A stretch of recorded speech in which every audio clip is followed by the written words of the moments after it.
ተመልሰናል። የተወደዳችሁና የተከበራችሁ አድማጮቻችን ስንመለስ ቁሚ የተወደዱና የተከበሩ እጅግ የምናከብራቸው ዶክተር አሻግሬን ይዘን ነው የተመለስ ነው። ቁሚ እንዴት አድረሃል ዶክተር? ሰናይት እንዴት አደረሽ? ቁምላቸው ሰላም እንዴት አደርክ ዶክተር? ደህና ዶክተር አሻግሬ ዘውዱ በአዲስ አበባ ዩኒቨርሲቲ ተባባሪ ፕሮፌሰር ነው። የምግብ ደህንነት ተመራማሪ ነው፣ ሳይንቲስት ነው። ከዚህ በፊት ደጋግሜም እንደገለጽኩት እንጀራ ሳይሻግት ለረጅም ጊዜ እንዲቆይ የሚያስችለውን ግኝት ምርምር ያበረከተ ትልቅ ባለሙያ ነው። የኢትዮጵያ የሸማቾች መብት ተቆርቋሪ ድርጅት ደግሞ የስራ አመራር ቦርድ ሰብሳቢ ነው። ዶክተር እጅ ከምን ብለናል ዛሬ? እሺ አመሰግናለሁ።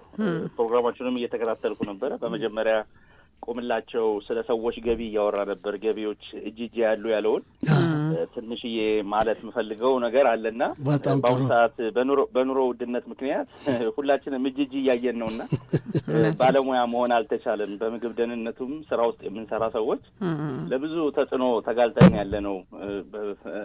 ያለ ነው። ስራችንን በትክክል ለመስራት በብዙ በማባዮች ውስጥ ነው ያለነውና መንግስት ትኩረት ቢያደርግ ለዚህ ለሲቪል ሰርቫንቱ ስራውን በትክክል ተረጋግቶ እንዲሰራ እኔ አሁን ዩኒቨርሲቲ ቁጭ ብዬ በትክክል ለመስራት ደህና ደሞዝ ቢከፈለኝ ኑሮዬንና ልጆች የሚሸፍንበትን ተማሪዎችን በትክክል አስተምራለሁ። ሀገርንም በትክክል ማስተማር ያስፈልጋልና ካለው የኑሮ ውድነት አንጻር አሁን እያየሁት ያለሁት ብዙ ሲቪል ሰርቫንቱ የሚፈለግበትን አስተዋጽኦ እያደረገ ነው ብዬ አላስብም። ይሄም አንዱ ከኑሮ ጋር የተያያዘ ነውና መንግስት ይህን ትኩረት ቢያደርግበት ለማለት ነውና በተለያዩ የምግብ ፖሊሲዎች፣ ግብአቶች በምንሰራቸው ስራዎች ውስጥ ሰዎች ካላቸው የኑሮ ጫና ምክንያት ትንሽ ገቢ ለማግኘት ውሎ አበልም ስብሰባም ትንሽ ነገር ለማግኘት እየተባለ ብዙ ሀሳብ እያላቸውም ሀሳባቸውን ያጥፋሉ ወይም ጫና ውስጥ ይወድቃሉ እና የመንግስት አካላት ደግሞ እዚህ ጫና ውስጥ ከወደቁ አገር ማቆም ይከብዳልና ትንሽ በዚህ ጉዳይ ላይ እንደ ሸማች እና እንደ ተጠቃሚ እንደ ማህበርም እንደው ትንሽ ቢታይ ለማለት ነው። ትንሽ ስለነካኝ ነው አሁን በየቦታው ማየው ነገር። እውነት ነው።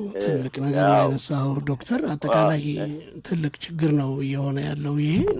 ሁሉም አንደኛ ሰራተኛው ስራው ላይ እንዳያተኩር ያደርገዋል። ገቢውን ለመጨመር ገቢውን ለማሳደግ የስራ ሰዓትን ለሌላ ለተጨማሪ ስራ ሊያውል ይችላል። ስራም ይበደላል፣ ባለጉዳይም ይጉላላል። አጠቃላይ የመልካም አስተዳደር ጥያቄ ወደ መሆን ያድጋልና ትልቅ አሳሳቢ ነገር ነው። ግን መንግስት በተለይ ደግሞ በጣም በከፍተኛ የዩኒቨርሲቲ መምህራንም ይሁን ሌላው ከፍተኛ ኃላፊነት ሰጥቶ ተመራመሩ፣ ይሄን ስሩ፣ አስተምሩ እያለ ግን በቂ ደሞዝ የማይከፍል ከሆነ ያን የተሰጣቸውን ኃላፊነት የማይመጣጠን ገቢ ከሌላቸው በጣም አስቸጋሪ ነው የሚሆነው። አሁን በየተቋማቱ የምናየው ይሄን ነው። በቂ ገቢ የላቸውም። ያለ መሙላት ወደ ብልሹ አሰራር፣ ወደ ጉቦ፣ ወደ ተለያየ ነገር ይገባሉ እና ትክክል ነው። እኛም የምንጋራው ነው ዶክተር። እናመሰግናለን። እኔም አመሰግናለሁ። ቅድም ስታወሩ ከነበረ ወደ ጉዳይ ለመምጣት ሁለት ጉዳዮች ነው ያሉት። በመጀመሪያ የኢትዮጵያ ሸማቾች መብት ጥበቃ ተቆርቋሪ ማህበር ማቴዎስ ወንዱ የካንሰር ፋውንዴሽን ሶሳይቲ ከጤነኛ ምግቦች ጋር ለመቆጣጠር ጤና ጥበቃ ህግ እንዲያወጣ ጥረት እያደረገ ቆይቷል እና በዚህ ስብሰባ ላይ ያው ቁምላቸው ባዘዘኝ መሰረት እንደ ቦርድ ሰብሳቢነቴ ስካይላይት ሆቴል በተገኘ ስብሰባ ማህበሩን ሪፕሬዘንት አድርገናል። ጥሩ ስብሰባ ነው። አቶ ወንዱንም ያው ልጃቸውን በካንሰር ምክንያት በልጅነት አጥተው ወደዚህ እንደገቡ ይታወቃል። ብዙ ስራ ላለፉት 22 ዓመት እየሰሩ እንደሆነ ይታወቃልና የኢትዮጵያ ሸማች መብት ጥበቃ ተቆርቋሪ ማህበርም በሰዎች ዘንድ ያለውን እንደ ባለድርሻ አካላት እየጨመረ መምጣቱን አይቻለውና ከፍተኛ ንቅናቄ አለ፣ ክብሩ አለ ይሄ ማህበር ስለተቋቋመ እና በዚህ ስራ ላይ ታግዙናላችሁ፣ ተጨማሪ ውይይቶችም ይኖራል ተብሏል። እኔም እንደ ባለሙያነቴ ከሸማችነቱ በተጨማሪ እንደ አዲስ አበባ ዩኒቨርሲቲ ባለሙያነቴ ሀሳቦችን ሰጥቻለሁ። ግን በስፋት ተጨማሪ ውይይቶች እንደሚያዘጋጅ ይሄ ፋውንዴሽን ተናግሯልና እችን ለመጠቆም ነው ስካይላይት ሆቴል የተካሄደ አንዱን በዚህ ላይ መረጃ ላድርግ። ቀጥሎ ወደ ምግብ ደህንነት ጉዳይ ስመጣ ከወር በፊት ያየሁት ዜና አለ። እሱን ላንብብላችሁና የራሴን ሳይንሳዊ መረጃ እንትን እላለሁ። በምግብ መመረዝ ከታመሙ 8 የአንድ ቤተሰብ አባላት ውስጥ 7ቱ መሞታቸውን ፖሊስ ገለጸ ነው የሚለው። በምግብ መመረዝ ነው ከምግብ ደህንነት ጋር ተያይዞ። ይሄ አደጋ የደረሰው በማዕከላዊ ኢትዮጵያ ክልል ምስራቅ ጉራጌ ዞን መስቃን ወረዳ አንድ ቤተሰብ 8 ቤተሰቦች ናቸው። አንድ ሚስትና ባል እና 6 ልጆች ምግብ በልተው 1 ሰዓት ላይ አካባቢ ከዛ በኋላ ግን በምግብ መመረዝ እንደሆነ በሚነገር ምክንያት የ17 ዓመት የ7 ዓመት የ5 ዓመት ወንድማማቾች በዛው ምሽት ሆስፒታል እንደደረሱ ህይወታቸው ወዲያው አልፏል። የ7 ወር ህፃን የቤቱ አባወራ እና 2 ወንድሙ ደግሞ በሚቀጥለው ቀን ህይወታቸው አልፏል። ሚኒሊክ ሆስፒታል እንግዲህ የቤተሰቦቿን የባሏና የ6 ልጆች ማጣቷን ያልሰማች ሚኒሊክ ሆስፒታል የምትገኝ እናት ብቻ መትረፏንና ይሄ ሂደት አሳዛኝ ክስተት መሆኑን ገልጿል። ይሄንንም መረጃ ከተሰበሰበ በኋላ እንግዲህ ጥርጣሬዎች በማድረግ ሰዎችም የታሰሩ አሉ። ግን እኔ መግለጽ የፈለኩት ምግብ መመረዝ ነው። ከዚህ በፊትም ብዙ ገጥሟል ያውቃልና እንደዚህ አይነት ጉዳዮችን እንዴት ጥንቃቄ ማድረግ አለብን። ለህይወታቸው ላለፉ ሰዎች በጣም አዝናለሁ። በተለይ ከምግብ መመረዝ ጋር ሲሆን ጉዳዩ ያሳዝናል። የኢትዮጵያ ማህበረሰብ ጤና ኢንስቲትዩት ሳምፕል ወስዶ ምርመራ እያደረገ ነው። ውጤት ግን እስካሁን አልተገለጸም። ስለዚህ እዚህ ላይ አስተያየት መስጠት የፈለኩት በብዛት እንደዚህ አይነት ጉዳዮች አደጋ ይደርሳሉ፣ ሳንማርባቸው ውጤታቸውም ሳይወጡ በብዛት ይቀራልና ኢትዮጵያ ይሄ ለምንድን ነው የሚከሰተው? እንዴትስ ማስቀረት እንችላለን? እንደ ምግብ ባለሙያስ ኢትዮጵያ ምን ማድረግ አለባት የሚለውን ሀሳብ መስጠት ፈልጋለሁና የምትሉት ነገር ካለ ልስማና ወደሚቀጥለው ሙያዊ ሀሳብ መሆን ያለበትን መንገድ ይችላል። ቀጥል ዶክተር። በፌስቡክ ገጽህ ላይም ያጋራኸውን በእንግሊዝኛ ያጋራኸውን ያየው ነበር። በጣም ጠቃሚ የሆኑ ነጥቦች ናቸው። አድማጮቻችንም ቢሰሟቸው የሚመለከተው አካልም ቢሰማቸው ግብዓት ሊሆኑት ስለሚችሉ በቅደም ተከተል ወይንም አንተ ለማቅረብ በሚመች መንገድ መቀጠል ትችላለህ ዶክተር። እሺ፣ አመሰግናለሁ። ስለዚህ እንግዲህ እንደዚህ አይነት ዜናዎችን ስንሰማቸው በብዛት የኢትዮጵያ ሕዝብ ያው ይደነግጣል። ግን ሳንማርባቸው እናልፋለን ወይ ሳናስተካክል ችግሮቹ እየተደጋገሙ ይሄዳሉና አሁን መሰጠው አስተያየት እነዚህ ነገሮች እንዲስተካከሉና ከሚደርሱብን አደጋዎች ሌላ ሰው ተጎጂ እንዳይሆን ተመርንባቸው እንድንሄድ ለማድረግ ነው። በመጀመሪያ ምግብ መመረዝ ለምን ይከሰታል የሚለውን ለማስረዳት ምግብ ስናዘጋጅ በቤታችን ውስጥ በተለያየ ሁኔታ እናዘጋጅና የምናስቀምጣቸው ምግቦች አሉ። በዚህ በደረሰው ጉዳይ ላይ የራሴ መላምቶች አሉኝ ለምን እንደተከሰቱ ከዚህ በፊትም ደርሰው ስለሚያውቁ ነው። በተለይ ህብረተሰቡን በጣም መንገር የምፈልገው እንደነዚህ ተዘጋጅተው ታሽገው የሚቀመጡ ምግቦች ለረጅም ጊዜ ቤት ውስጥ ማለት ነው እንደ ቅመማ ቅመም ያሉ ቆጭቆጫ፣ የወተት ተዋጽኦች፣ አይብ፣ ቅቤ ለረጅም ዓመታት ወይም ለረጅም ጊዜ ታሽገው ወይም ተሸፍነው አየር ሳያገኛቸው የሚቀመጡ በሳይንሱ ቡትሊኒዝም የሚለው መርዛማ ንጥረ ነገር ይፈጠራል። በተለይ አንዳንድ ሰምታችሁ ይሆናል ህፃን ልጅ ማራ ይብላ ያኮላትፋል ይባላል። ግን አንዳንዴ ልጅ እንዳይበላ የምንፈልገው ይሄ መርዝ ልጅን ስለሚገልብን ነው። ከታሸጉ ነገሮች ላይ በተለይ ኢንፋንት የሆኑ እድሜያቸው ገና ያልጸና ልጆችን ካገኛቸው ወዲያው ነው የሚገላቸው። የዓለምን ህዝብንም ለመጨረስ 500 ግራም ብቻ በቂ ነው ይሄ መርዝ ቡትሊኒዝም ይባላል።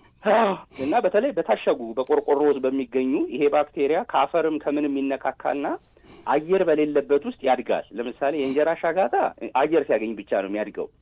የዚህ መርዛማ ንጥረ ነገር ክሎስትሪዲየም ቡትሊኒየም ይባላል። የኔ መላምት ነው። አሁን ኤፒኤስአይ ውጤቱን አውጥቶታል ሳይሆን በ2018 ግን በወለጋ በምዕራብ ወለጋ አንድ ቤተሰብ ቆጭቆጫ የሚባል ቅመማ ቅመም ለረጅም ጊዜ የተቀመጠ በልተው 14 ሰዎች በልተው 10 ታሞ 5 ሞተው ያውቃሉ። ከዚህ በፊት ሳይንቲፊክ ፔፐሩም ወረቀቱ ሳይንቲውን ጉግል ላይ ማግኘት ትችላላችሁ። እና እኔ አሁንም ይሄ አደጋ ሲደርስ ሀሳቤ ላይ የመጣው ተመሳሳይ ምርት ተጠቅመው ከሆነ ነው። ቢኮዝ ምልክቶቹ የሚያሳዩት ወደዛ ነውና ግን ሳይንቲፊክ ጥናቱ ወጥቶ መሰራት አለበት። ስለዚህ በዚህ ላይ የገጠመን ችግር ምንድነው? ኢትዮጵያ በቂ ሆነ የቶክሲኮሎጂ ላቦራቶሪ የላትም። እነዚህ ነገሮች ለይተው ለመማር ማለት ነው።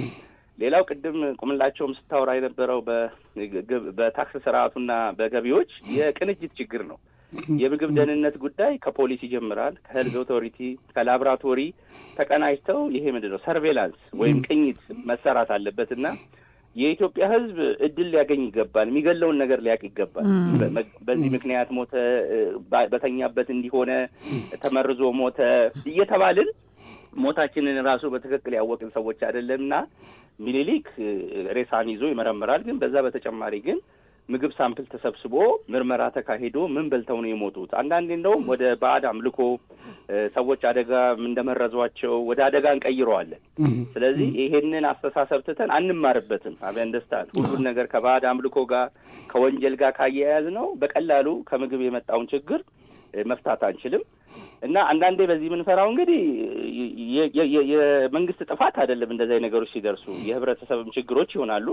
ይሄንን መንግስት አድሚት በማድረጉ የሚደርስበት ችግር ያለ አይመስለኝም። መማሪያ ሆኖ ይቀጥላልና በብዛት ዝም በማለት በማስረሳት ይታለፋልና እየተማርን አይደለም ብያለሁና ዝምታ የሚያመጣው ችግር አለ። ሀዘኑ ይደጋግመናል። ሰዎች እምነት ያጣሉ አይደለም፣ ይፈራሉ። አሁንም ህብረተሰባችን ምግብ ለመብላት በጣም ፍርሃት አለበት። እንዲሁ ስለቸገረው ብቻ ነው የሚበላው አንዳንዴ እንጂ እምነት የለውም በምግብ ሲስተሙ ላይና አንዳንዴ ደግሞ በጣም የሚያሳዝኑ እድሜያቸው ያልጠና ልጆች ደግሞ ለአደጋ ይጋለጣሉ። ትልልቆቻችን እንኳን እንደ ሰውናታችንም ተቋቁሞ ሊያልፈው ይችላልና በጣም የተጎዱ ኢንፋንት የሆኑ የምንወዳቸው ልጆች ልናጣ እንችላለንና በምግብ ደህንነት በዚህ ዓለም ብቻ ሳይሆን በአሜሪካን በሌልም ልጆቻቸውን ያጡ የምግብ ደህንነት ኤክስፐርቶች አሉ። ያልጠኑ ልጆቻቸው ምግብ በልተው የሞቱባቸው አለና ይሄንን ለማስተካከል አገራችን ልክ አሁን ማርበርግ ቫይረስ መንግስት እየተከታተለው እንዳለ ልክ እንደሱ የምግብ ደህንነት ችግር የሚቃኝ ሲስተም ስታብሊሽ እንዲደረግ ጥረትም እያደረግን ነበረ ከፓስተር ጋር በመሆንና የኢትዮጵያ ፐብሊክ ሄልዝ ኢንስቲትዩት ይሄን ነገር በአጭር ጊዜ ውስጥ ከእርሻ እስከ ጉርሻ እንዲሆንና ሰዎች ጤና በሚከሰትበት በክልሉ ያሉ የጤና ጣቢያዎች እንደዚህ አይነት ኢንሲደንቶችን ሪፖርት እንዲያደርጉ ማስገደድ ያስፈልጋል።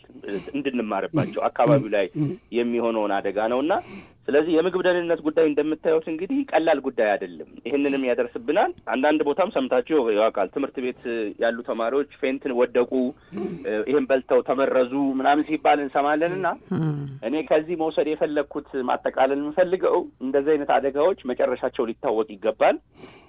መንግስትም ይሄን ስራ ለማቀላጠፍ በፉድ ሰርቬላንስ ሲስተም የፉድ ሴፍቲ ችግር የሚደርሰውን አደጋ ቅኝት በየክልሉና በየቦታው እንዲዘረጋ ያስፈልጋል ለማለት ነው። ይሄን ነው ለማለት ዛሬ የፈለኩት። መልካም። ምናልባት ዶክተር የዚህ የሰባት ቤተሰቦችን ጉዳይ የተመለከተ እጅግ አሳዛኝ አስደንጋጭም ጭምር ነው። እኔ መረጃውን ስሰማ በእውነት ልብ የሚነካ አይነት ነው። ምናልባት የዕለት ተዕለት እንቅስቃሴዎቻችን አንዳንዴ ለዚህ ይዳርጉናል ብለን አናምንም። በጣም ሊስተካከል የሚገባው ጉዳይ ነውና ቀደም ሲልም በዕለት ተዕለት ምግባችን ላይ ከማይጠፋው አንዱ ቆጭቆጫን እንደ ምሳሌ ስታነሳው ነበረ። ወደ ደቡብ አካባቢ ከምግባቸው ጎን የማይጠፋ ነው።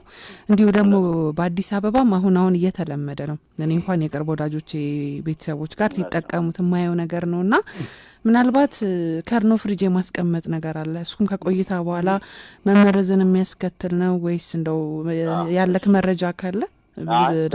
አሁን ጥሩ አረግሽኝ። በቅዝቃዜ ውስጥ በሚቀመጥበት ጊዜ ይሄ ባክቴሪያ የማደግ እድል የለውም። አንዱ ለዚህም ገጠር ውስጥ የሚዳርገን ምንድን ነው የማቀዝቀዣ ችግር ነው። ብዙ የኢትዮጵያ ሕዝብ ህብረተሰብ ፍሪጅ የለውም በቤቱ እና ለዚህ አደጋ የሚያጋልጠው ባለው ሁኔታ በቤት ውስጥ ብቻ አሽጎ በማስቀመጡ ባክቴሪያው ጥሩ እድል በማግኘት ይፈላል ነው ምልሽ። በቃ መጠኑ በጣም ይጨምራልና ከሆነ ጊዜ በኋላ ደግሞ እስኪያውጡና እንብላ በሚባልበት ጊዜ መርዙ በከፍተኛ ደረጃ ተዘጋጅቶ ስለሚጠብቅ መልሰው በሚበሉበት ጊዜ አደጋ ይጋለጣል። በከተሞች አካባቢ ቶሎ ፍሬሽ የሚሰራው ወዲያው የሚበላው ችግር የለበትም። ቆጭቆጫው በብዛት የሚሆነው ምንድነው? ይሄንን አንዴ ያዘጋጅተው ተነካክቶ አፈርም አግኝቶት በእቃ አሸፍኖ ለረጅም ጊዜ ማስቀመጥ። ስለዚህ ቆጭቆጫ ሳይሆን የወተት ምርቶችም እንደ አይብም እንደ ቅቤም ያሉ ያው ረጅም ጊዜ ይቆያሉ በሚል እምነት አሽጎ ከድኖ በማስቀመጥ ይሄም አሁን መረዳት ያለብን ተሸፍኖ ታጅሎ የሚቀመጠው ነገር ነው ለዚህ ባክቴሪያ ምክንያት የሚሆነውና መጀመሪያውኑ ሲመረጥ እሳት ነክቶት መሞት አለበት። ካልሞተ ግን ባክቴሪያው ጥሩ እድል አገኘ ማለት ነውና እዛው ተደብቆ መርዙን እየለቀቀ በጣም ነርቭን የሚነካ ማጅራትን የሚይዝ ፓራላይዝ አድርጎ ሰዎችን መተንፈስ አቅቷቸው የሚገል በሽታ ነውና በህፃናት ላይ በብዛት በጣም ይደርሳል። ይሄ አደጋ ቦቱሊዝም ይባላል። እናመሰግናለን ዶክተር። እናመሰግናለን ሰናይት። መልካም ቁሚ ታነሳው ነገር አለ። ትልቅ ነጥብ ነው ዶክተር ያነሳው። ዶክተርን እኔ የአደባባይ ምሁር ነው